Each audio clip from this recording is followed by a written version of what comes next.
According to the order of operations, first we have to do parentheses, then exponents, then multiplication or division, and then finally addition or subtraction. Remember that multiplication and division have equal priority, and we have to work from left to right.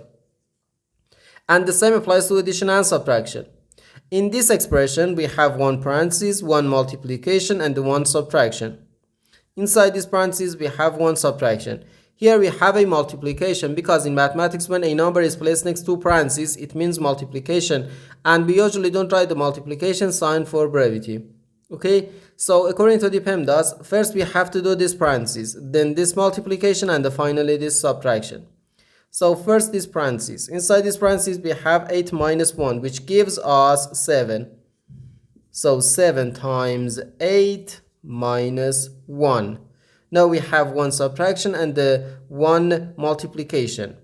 According to the PEMDAS, multiplication has higher priority than subtraction because multiplication comes before subtraction. So here first we have to do 7 times 8, which gives us 56. So 56 minus 1, which equals 55. And this is our final answer to this problem.